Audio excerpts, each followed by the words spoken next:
गांव में लक्ष्मी नाम की चिड़िया अपने पति गुड्डू चिड़े के साथ रहा करती थी। उनकी एक प्यारी बेटी भी थी जिसका नाम मीनू चिड़िया था।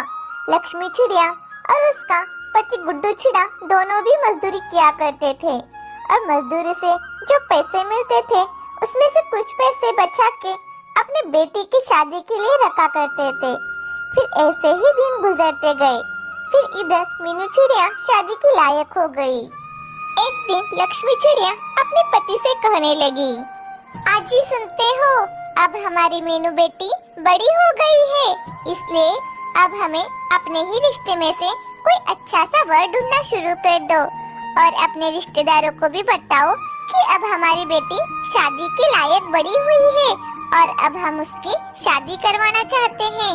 और उन्हें बता भी देना, अगर आपकी नजर में कोई अच्छा सा लड़का हो तो बताओ, हम उससे मीनू की शादी करा देंगे। हाँ लक्ष्मी, तुम बात तो सही कर रही हो कि अब हमें हमारी बेटी मीनू की शादी कर देना चाहिए, लेकिन हमारे पास अब उतने पैसे नहीं हैं कि हम हमारी बेटी की शादी धूमधाम से कर सके और दहेज भी तो देना होगा उन लोगों को। मीनू के पापा, पर इस तरह हम अपनी बेटी को कब तक अपने घर पर रख कर बैठेंगे? हमें कुछ तो करना पड़ेगा। आप एक काम करो, आप सेठ जग्गू के पास जाइए और उनके पास से थोड़े पैसे का कर्ज ले लीजिए। हम उस पैसे से मीनू की शादी कर देंगे, फिर धीरे धीरे सेठ जग्गू का कर्ज हम चुका देंगे। ठीक है मीनू की माँ, मैं कल ही सेठ जग्गू से जाके बात करता हूँ। गुड्डू चिड़ा लक्ष्मी की बात मानता है और उसके अगले ही दिन वो सेठ जग्गू के पास जाता है। सेठ जी, मेरी बेटी शादी के लायक हो गई है, अब मैं उसकी शादी करवाना चाहता हूँ, लेकिन शादी के लिए थोड़े पैसे कम पड़ रहे हैं। अगर आप थोड़े पैसे कर्ज दे देते तो बड़ी मेहरबानी होती। आप पैसे दे देते तो मैं अपनी बेटी की शादी धूमधाम से कर देता और धीरे धीरे आपका कर्ज दे देता। ठीक है गुड्डू चिड़े, मैं पैसे तो दे दूंगा, पर ये बताओ तुम गिरवी रखने के लिए क्या लाए हो? मैं बिना कुछ रखे पैसे नहीं दे देता। अगर मैंने तुम्हें वैसे ही पैसे दे दिए और उसके बाद तुम बिना कर्ज देते ही मुकर गए तो मैं क्या करूँगा? इसलिए अगर तुम्हारे पास कुछ गिरवी रखने के लिए है तो गिरवी रखकर तुम पैसे ले जाओ। फिर गुड्डू चिड़ा बड़े उदास मन से अपने घर वापस लौट जाता है और सारी बात अपनी पत्नी लक्ष्मी को बताता है। गुड्डू जी, अब क्या होगा? हमारे पास तो गिरवी रखने के लिए कुछ भी नहीं है। हम ऐसा करते हैं, हम अपना घर ही सेठ के पास गिरवी रख देते हैं, कम से कम उससे हमारे बेटी की तो शादी हो जाएगी। एक बार हमारे बेटी का घर बस गया तो हम बहुत ज्यादा मेहनत करेंगे और सेठ जग्गू का पैसा देकर हम अपना घर भी छुड़वा लेंगे। हाँ लक्ष्मी, तुम ठीक कह रही हो। मैं कल ही हमारे घर के कागजात सेठ जग्गू के पास ले जाता हूँ। फिर दूसरे दिन गुड्डू अपना घर सेठ जग्गू के पास गिरवी रख देता है और थोड़े पैसे कर्ज लेकर आता है और फिर अपनी बेटी मीनू के लिए लड़का ढूंढने लगता है। फिर मीनू की शादी एक चीकू नाम के कौवे से तय हो जाती है। मीनू के माँ बाप अपनी बेटी मीनू की शादी बहुत धूमधाम से करते हैं और मीनू को दहेज में बहुत सारा पैसा भी देते हैं। फिर शादी के बाद मीनू चिड़िया खुशी खुशी अपने ससुराल चली जाती है। मीनू अपने ससुराल जाने के बाद लक्ष्मी चिड़िया और गुड्डू चिड़ा आपस में बात कर रहे होते हैं। जी, देख रहे हो मीनू के जाने के बाद अपना घर कितना खाली खाली लग रहा है। बस भगवान से यही प्रार्थना है कि मीनू अपनी गृहस्थी में अच्छे से बच जाए।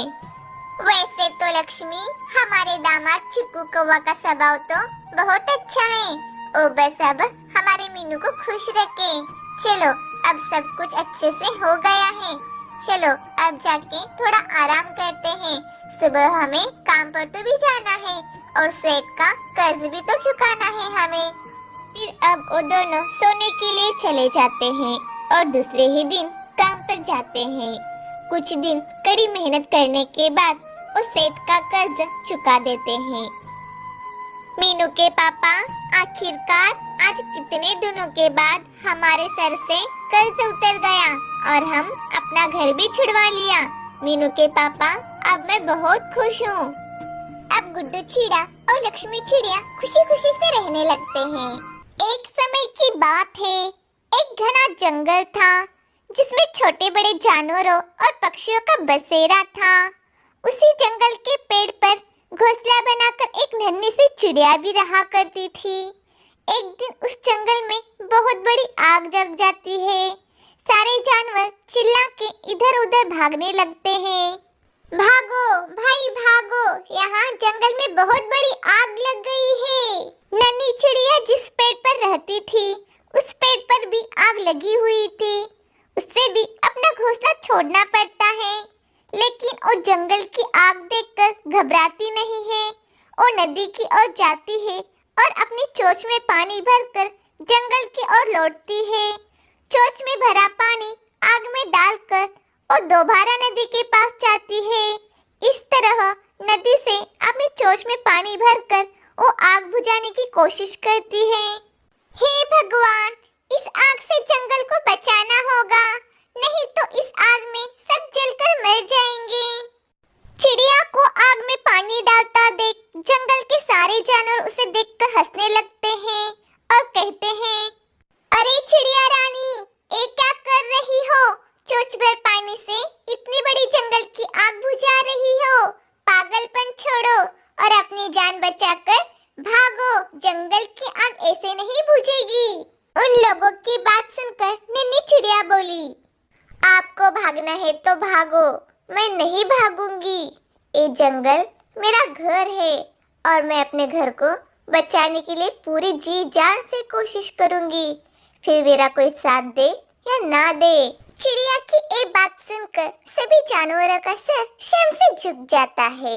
उन्हें अपनी गलती का एहसास हो जाता है। उन सभी ने नन्ही चिड़िया से माफी मांगी। हमें माफ कर दो चिड़िया रानी, तुम सही कह रही हो।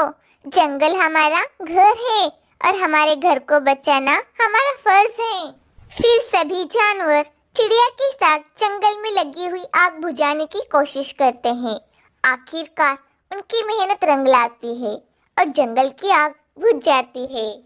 फिर जंगल के सभी जानवर चिड़िया रानी से कहते हैं, शुक्रिया चिड़िया रानी, आज तुम्हारी हिम्मत की वजह से एक जंगल बच पाया है। अब सभी उस जंगल में खुशी खुशी रहने लगते हैं। तो दोस्तों, यह कहानी से हमें यह सीख मिलती है कि परेशानी चाहे कितनी भी क्यों न बड़ी हो, बिना कोशिश की हमें कभी भी हार नहीं माननी चाहिए।